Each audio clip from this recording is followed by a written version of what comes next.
Hi, welcome back to Gamescape 3D. Today we're going to do a speed paint of one of our little peasant houses to show how easy these things are to paint. Here's the peasant house I have to paint today. It has been primered black. Okay, so we're all ready to go. So I got about 3 minutes into it so far. We got the base, we got the roof, and then we have a few smaller components. I have flat boards here for the loft, and then I got a little itty bitty window parts there, and then I have a hood for the flue up on the roof, and this could be resin printed or FDM printed. And then lastly we have a little ragtag door to put on the front with a filament hinge. All right. In terms of prepping the model, sometimes these little holes where the filament's supposed to run through can get clogged up on your resin doors. Sometimes the resin will just settle in there when it's washing out and kind of harden. Sometimes with these doors, it might just be a little off. You might need to clean it out. If you do, you can use a drill bit.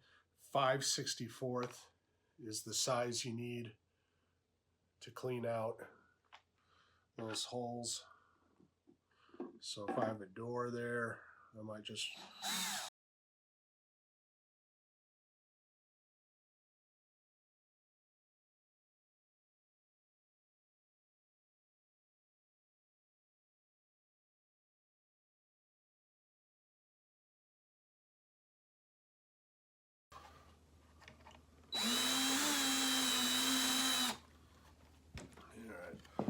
So we got those holes cleaned out. Should be plenty of room now for our filament, and we will continue on. All right, the first thing I'm going to be doing is applying brown onto the timber frames. And I'm going to use a pretty good sized brush. I don't care about getting brown everywhere for this first part. In fact, it's preferred. So there's my brown again, kind of on the lighter side of a mid-tone. Now I don't want to use so much brown that I'm filling in the details, of course. And if some of the black primer comes through, that's all the better. You definitely don't want to waste your time creating an even coat around this. It'll actually take away from it in the end, and it's kind of just a waste of time. You can go do something else. Do make sure you kind of hit the tops and the bottoms of your timbers, okay? Don't just paint the face of these things, because you're not going to be coming back later to hit these sides. This is kind of the last time they should be getting painted, unless you absolutely have to come back in to do a little touch-up. Okay. You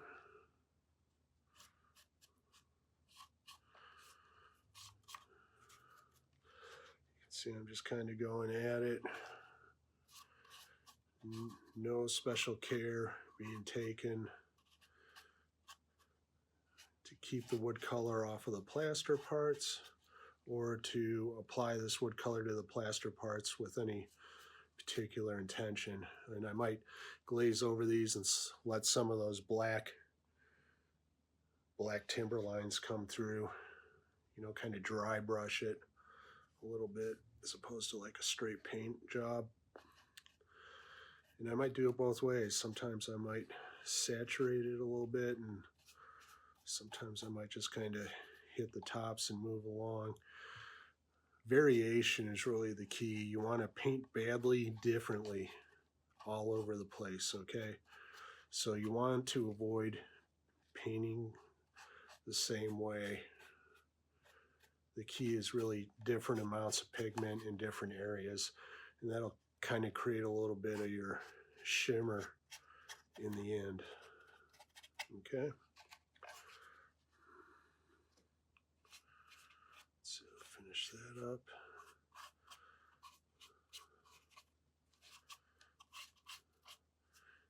So no big deal there, huh? It's about 2 minutes or so, maybe 3. We are done with our first part here. Okay, we're going to let that dry. We're going to go over to the roof now. When we come back, we'll do the inside. I could do the ground right now too. That's a pretty similar color. It's not going to hurt anything. I'm not particularly certain it matters if I do the ground after the walls or before, since I'm going to be, you know, putting dirt down as well. But I'm just going to put down a quick coat of this mustard brown yellow, so it'll be a nice little backdrop for the dirt I put in there. And again, don't care really about applying an even coat or even being careful, not worried about hitting the walls. Okay.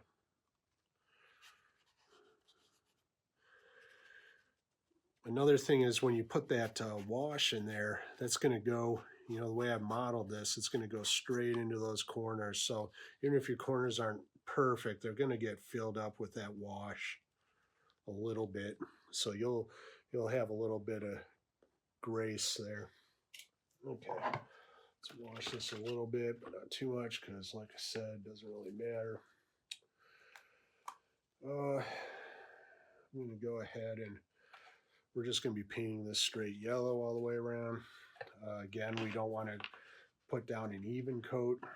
We kind of just want to slop it on there. And if some of the black comes through, all the better. If there's parts where the black doesn't come through, I'm just going to use a big brush like this just to get this done. Okay, don't use a tiny brush to do a big job. Just get that big brush and knock it out.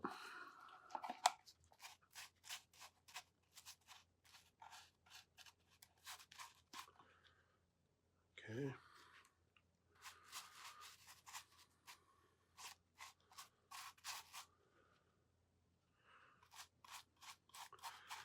There we go. We got some black coming through. Some areas maybe the paint covers up everything. Other areas it's just kind of washed, you know.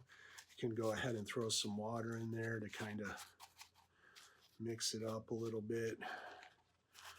Like I said, we're really looking for inconsistency here. So don't get in there with this yellow and try and take over the world. All right, there, that's good enough for me.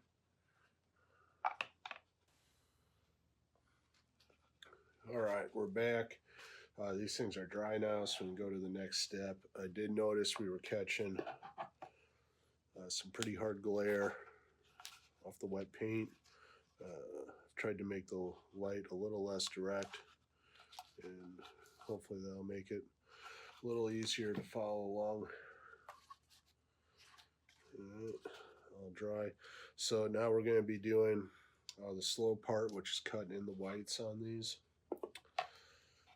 I'll probably spot paint a few of these timbers sticking out.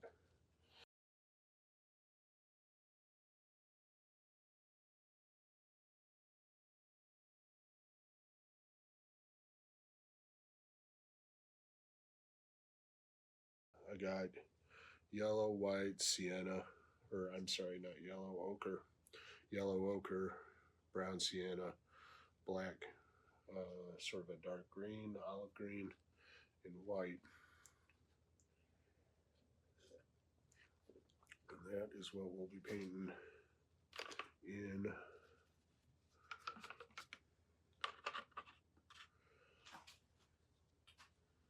painting or plastering with.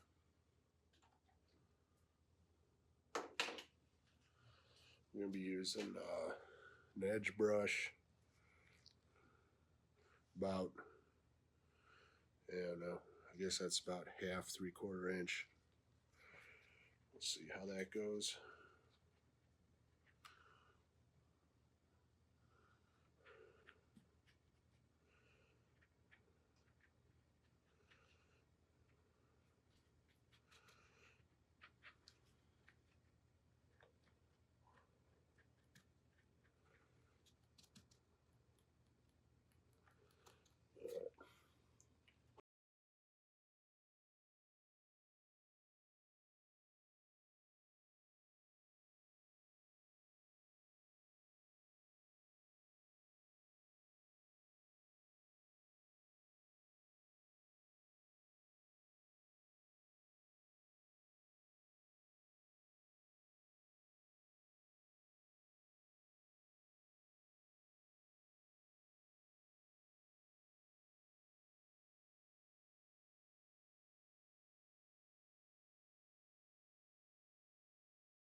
All right.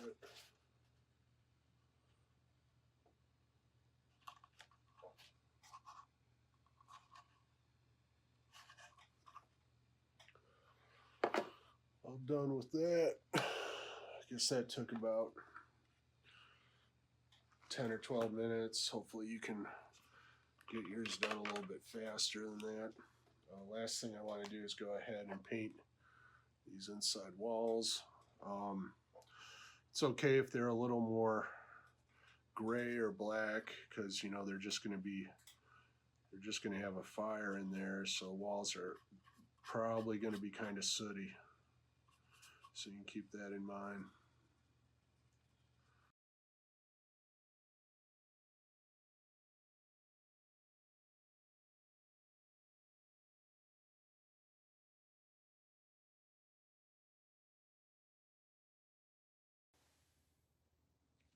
Okay, now we're going to do the wash. So I got these two items all painted up, ready to go. For the wash, I'm going to be using a really dark umber. Okay, it's almost black, but it's got a little bit of a brown tinge to it. A little bit of a red in there as well. So no science here, okay? We're just pretty much dumping the paint on and using water and just let it run down. A couple things I will mention. Don't fan dry this step. Okay, let it dry naturally. Maybe don't put it out in the sun either. Like if it's like outside and there's just kind of like a breeze, that can be okay. But more than that, and I find that these washes just don't really dry quite the right way, which sounds weird, I know, but I don't know, when you're letting paint do the work, sometimes you just gotta give it space to do what it does. So I'm just kind of applying this on here and doing a fair amount of wet on wet, where I'm just like kind of taking some water out of the bucket here and just kind of dumping it on to make sure the paint's got a good run to it. Okay, and when you get done, it should look almost like it's too much, but not quite, just barely too much. And then that's about where you want it, and then gradually that paint's going to run down and settle where it needs to go. Okay, so that's kind of what you're going for there.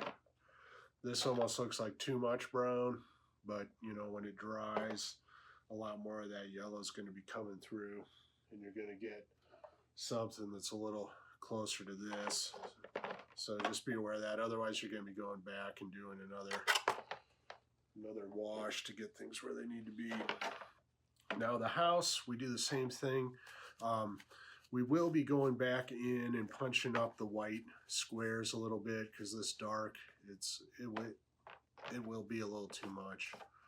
And I have not really found a way around that yet, other than just accepting it. It's a really quick bit though to go back in and work up those white areas. You're looking at maybe 3 or 4 minutes of your time. So not something that's really gonna affect our desire to get this done as quickly as possible. And it's gonna work right in there.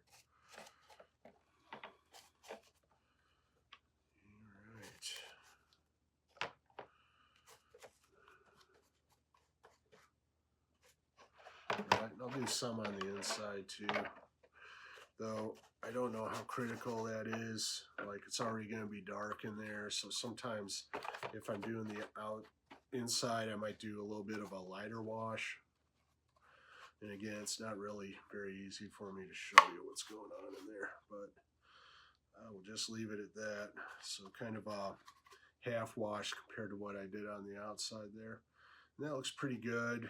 I got a decent amount of water kind of in the crevices and in the grains of the wood and the timbers, and I'm going to leave it like that. One last thing I want to mention about this step is I'm going to come back when this thing's about 85–90% dry, and I'm going to dry any puddles that I see gradually congealing on top of the timber frame bars here, okay? Because we want to make sure we keep sharp edges there and we don't have unnatural deformation from this paint kind of globbing up on that ledge, all right? And that's all there is to it. We will see you when we get back, and then we'll just be doing a little bit of dry brushing and touch up, and we'll be all done. All right. All right. We're back about 4 hours later. All this stuff is dry. All right. There's our lower house. To finish these up, what we're going to be doing is we're going to be dry brushing the light yellow on top of this, maybe touching up the wood beams a little bit. And then over here, we'll be dry brushing on these beams and then probably punching up the plaster walls with just a light glaze to brighten them just a touch, okay? And then we'll just be putting it together and we'll be done, okay? Now for the dry brushing, I tend to use, I think they're makeup brushes, but they're like these short brushes with like these short, stiff bristles.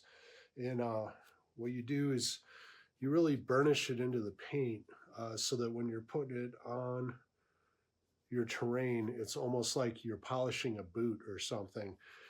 It's almost, you know, it's a very different dry brush than what you would do, very different dry brush technique than what you would do with like a fan brush. And you'll just have to feel that out for yourself. What I will tell you is that typically the first time you load up the brush, it's like too much paint on there. So it's always good to like have another material where you can kind of scrub it out till you get it just right. Okay, so let's see here. For the top of the house here, we're just going to take the straw color and we will add a little white to it. I'm just going to use a secondary brush to kind of mix the color together. So I'm going to take out a little bit of the straw yellow. Okay, right over there. Mix a little bit of white into it. I just want it to be a little bit of a lighter color, and you don't need that much paint for dry brushing, okay? Because you really just want to kind of just smash it into your brush. It's almost like you're dusting with it, you know?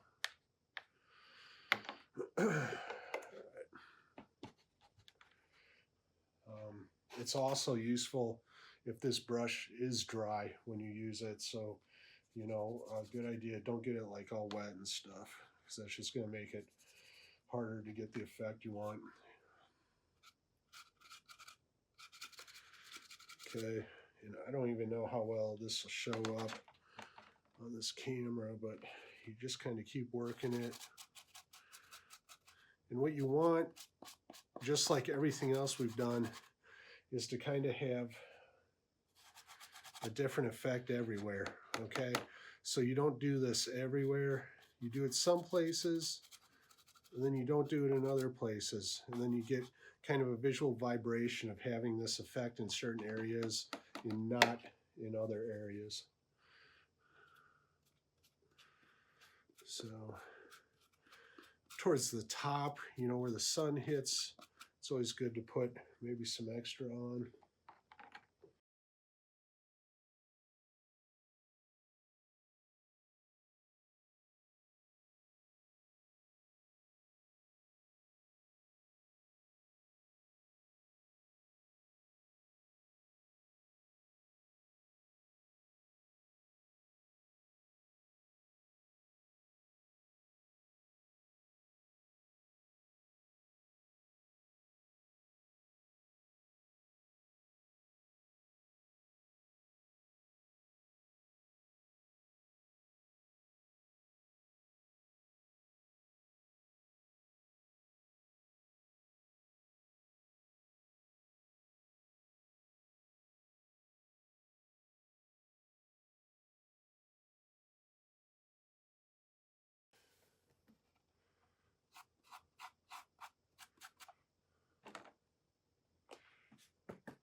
Yeah, I think I can live with that.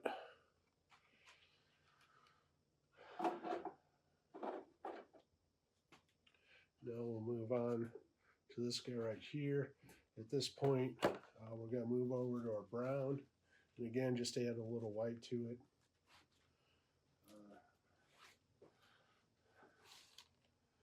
Of course, brown can be tricky. Sometimes you want to warm it up a little bit, you know, like maybe add some yellow too. So that can be useful. We'll try that. A little dangerous, huh? A little extra. Make it a little bit, not just brighter, but warmer so it bounces off that surface. There we go. That's a good color. There's our original. Kind of mixed it in with some of the straw color. I think that'll be good.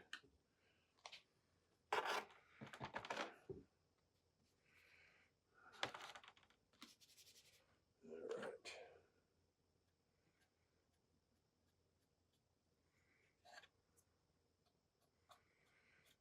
And just like before, we don't want to put this highlight everywhere. Just want it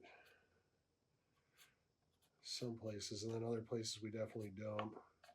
We want to kind of have it bounce off the areas. It's very sort of subtle effect we're looking for when we do this dry brushing.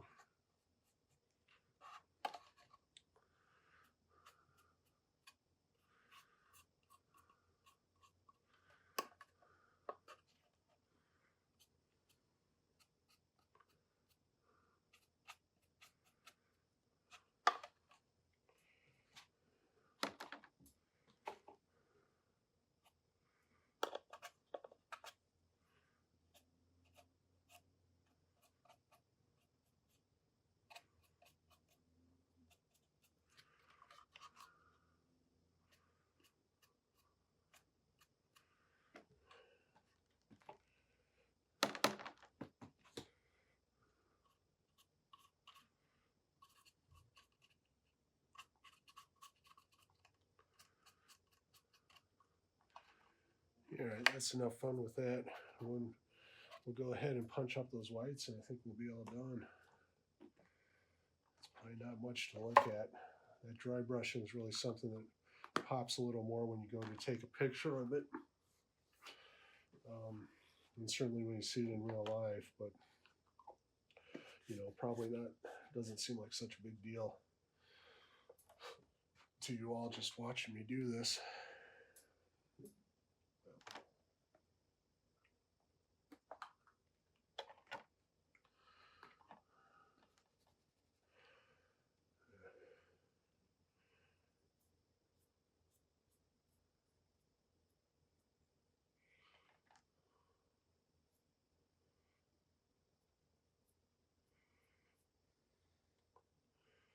So I'm going to go ahead and get some yellow on our hood cover here. All right, I think that'll work.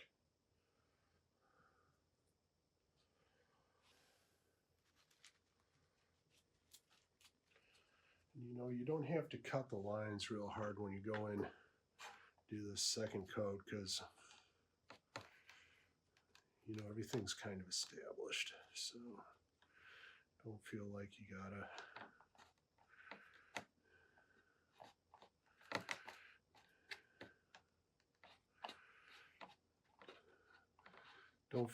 have to hug those lines when you go in to paint the plaster. But you do want to make sure you're not overloading your brush. And just go in. Just remember those undercoats are going to come through ultimately. That's another thing to remember, and you can throw in a little water there. We really just want to glaze, you know. We don't want to cover up the stuff underneath. We want to work with it and just kind of create a nice little bounce there.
I'm gonna finish this up real quick.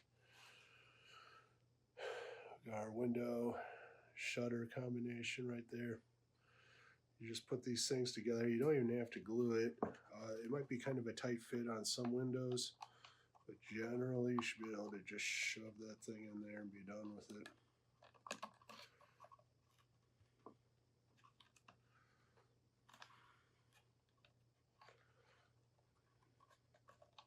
Let's see what's going on here. Yep.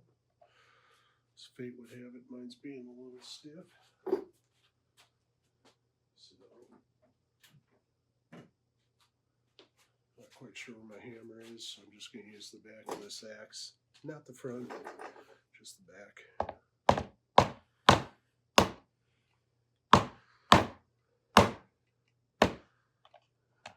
we go.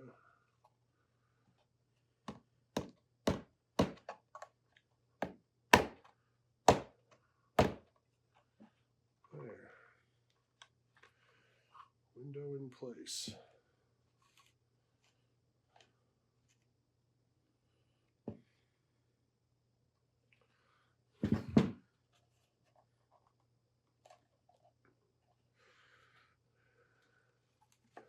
And then for the ground floor there, just been taking some gel medium.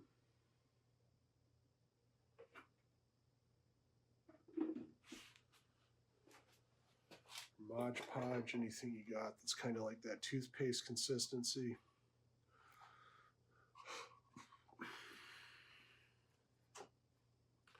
And I'll thin it down.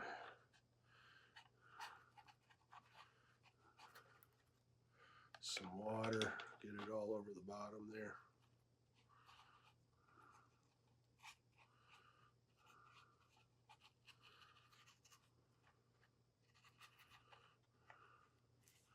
This is basically going to act like glue.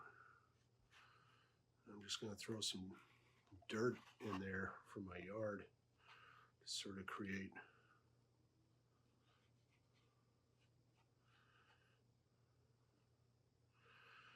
now. If you tend to have flesh-eating bacteria in the dirt in your yard, you're probably not going to want to do this, but otherwise this should be a pretty quick way to get a result. Okay, sprinkle some in there. I have some stuff that's pre-graded. Anytime you get dirt out of your yard, you should shake it through a colander or something so you can kind of grade it, get the good parts. Let's see here, a little more over in the corner there.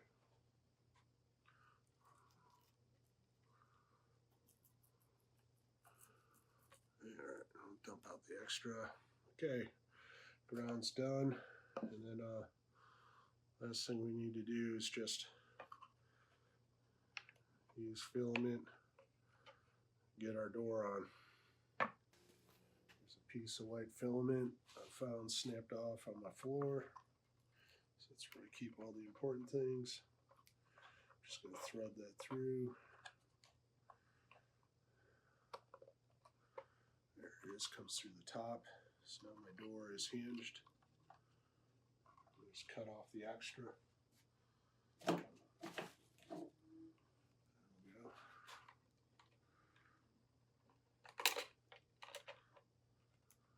Alright, got my door on. Here's my loft. And let's see.